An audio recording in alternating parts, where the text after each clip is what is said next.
Ashafo Minuka say, Yanshini ya, John Dramani Mahama, His Excellency John Dramani Mahama, he will take a certain decision.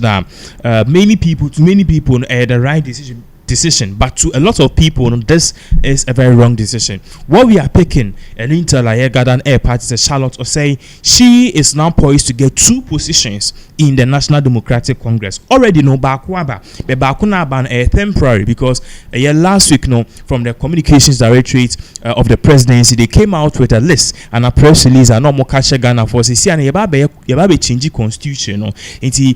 Because of that, there was a pen California bidra form bet national marche constitution. Hane was say son, Hane was say Hane was say maintaining and looking at the constitution is almost 32 years was say son because and the social media AI never be braba. But one major thing amount for any couple be break eka one sema you said now that petition to remove the Mensa I hated Dex if Mensa is removed can we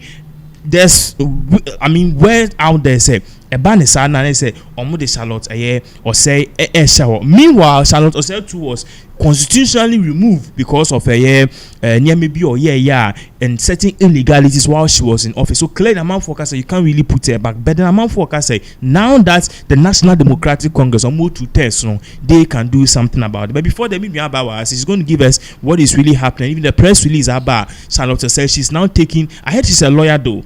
She's now taking a huge major step in changing the constitution. So we need to see, and we will be seeing more of Charlotte Osei. But the big question is about the EC chair. She see no petition. I hate Mahama is just to change her.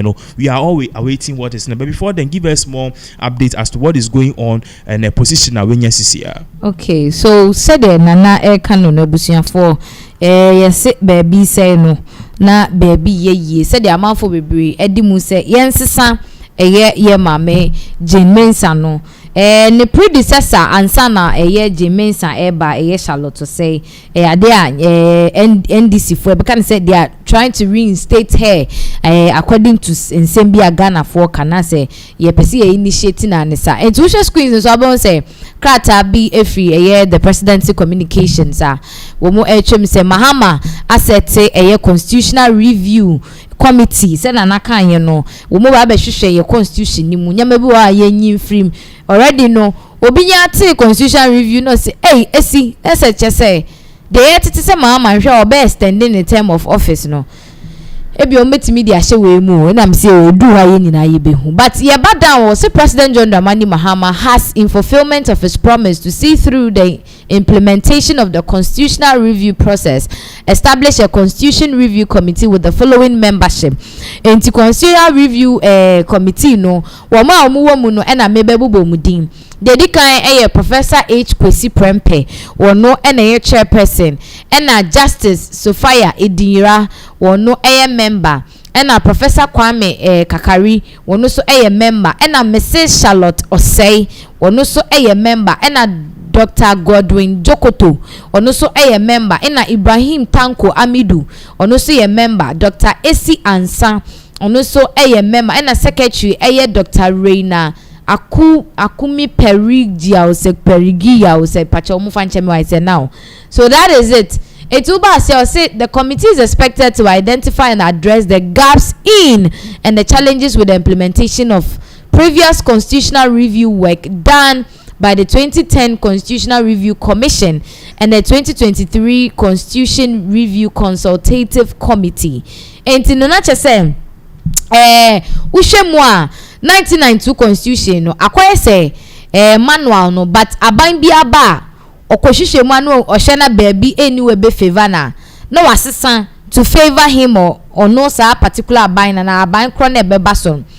In 2010 yamu ye review ba ma chema o mun san kohwehwe mu say bia sa review na hu behia na se yensesa enema bi wo mu 2023 enso no bibisa so ntene so mun koye hu enhwehwemu ni nsakraye or say engage key stakeholders to solicit their views on the proposals for the amendment of the 1992 constitution and make actionable recommendations aimed at enhancing democratic governance in the country. Entina se mu chema se wo benya kra se wo mo ebe konkrofo bi honum ene o matwetwe nkomo ama saafo no ama omo nso nimdie a omo edebeye bibidi afa constitution no de enye omo nye den omo enye. Also the composition of the committee underscores the president's desire to engage persons of proven expertise, dedication to the service of the nation, and commitment to good governance to manage the process. Inti na che say wo hwe committee na enipa binuma wo mo enimu de na afenso no eba no omo various fields wo mo enya quite a number of years experience wo metimi di aboa na wo mo nso ede omo nimdie ababeboa amomatimi ayesa ansakra ni sa nhwehwemu no. The committee will present its recommendation for constitutional amendment within 5 months for consideration by the government. Intended so mutimi tenase no mo ye omo nhwehwemu na no mu ba bia e wo se ye nsakra ye ni adade a ebedi abosome beye enum ansana aban so ahwemu awie no mahu se ombeji atumu anase wo mo enji enfantum to hwe krata anase Felix Kwache ofosu anase Felix ofosu Kwache na Mensa shase wo no spokesperson de Emma the president enti nana de ekono na se Charlotte Osei sese no ye chirema ne nyansa ne nim di owo nti no wo mo edina koka constitutional review committee ne ho na wo hwe maami we nso a NPP for 2 na de so no I'm very certain say onya one position like that outside the country na amount for ebo number so to me say the Mahama can fa baby no he's correct say onimde as a book no knowledge no ewo honum. But then the whole thing has to do with say obunimbra so ejuma na ye de share ni sa no she abuse her office, conflict of interest so we are aware say per constitution ni dey untimi enko back. But what is really happening as you see an NDC for no ewo super majority in parliament. In fact, if the NPP decides to do a walkout affect you be it won't affect them. So now NPP is super irrelevant. What am I saying? And now no their talks among focus and nipo bitima ye jumani ye pa Charlotte Osei, because Charlotte Osei time yen can occur even though a delay in announcing the results no yen can occur be can Mensa also delay. And aside from that too, Charlotte Osei ne tenor no as na things were in place. Until say results be a delay, pink sheet ni declare results. So based on this amount forecast yen fa nembra any the bar na yes NDC for a new law. No president can change an EC chair maybe after 16 years. Ati asinti no dey waka Say. So based on this is exactly what is really flying. And on part say ultimi coupe enfane EC Mensa EC boss Mensa financial I was so here nka krenti ni obeti yes constitutional review ni obeti yes committee o kan bu wan pa Mensa do obekofie quite obvious obekofie Mensa they should go home complete. But I don't know why NDC for I think say maybe they want more time. Yeah, say on to me sorry mpofri musa nkoka say oyi maame na yeden efrio and pe ensem abeton bontin so na che say upese we easier it should come from the public. Yes, public no the omo sentiment eba because the EC is not serving the president. The EC no almost serving the public. Message Mensa witness when appointing ex-president Akufo-Addo.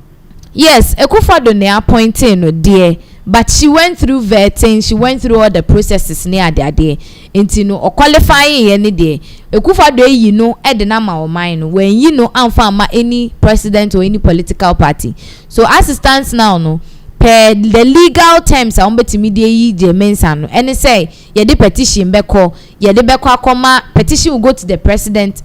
From the president to the chief justice social media who say adeni baby na committee for so your munhwehwemu ni ade no mo de recommendation ba with solid evidence and prover ni eyi ni dey free. So it's a process enti na me sure settle now no omo sheda enka say Mensa has been sacked or something, but said the worker no definitely in the time no she's sitting on a time bomb enche kra obekofie. I was so cool. Nejuma she has to go. There are a lot of people who are complaining. In fact, the course. I don't know if you are happy with it, but there are some MP like what me show bit not done clearly in your heart and mind. You know that this man doesn't deserve to be there. What I say. I mean MP I won't need baby a year. Baba Sadiki wini say sa MP nuntini din da untini din da atia you could clearly see that this MP is unpopular atia say and I make no me MP a net is me lose ni ewie mama me I will even not even waste my time because massa they will starve you of development. I be realize say all a year your friend is saying independent candidates ni nyina no to makobo NDC ano because they want development. You join the winning team. Of course, yes. It's in your back. I just say, baby, or wire stronghold to say after your markings, you know, winning Bahon, yeah. And I say, certain parts of Kumasi, Mencia, and no dear.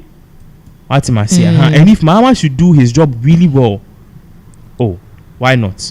I think the next year no NDC only lose many seats kran enye bebre sa also omo see ho they can make history omo abolish tax in the maniema na I think say a whole lot of things no can falling in place and really change. So that is exactly what is really going on.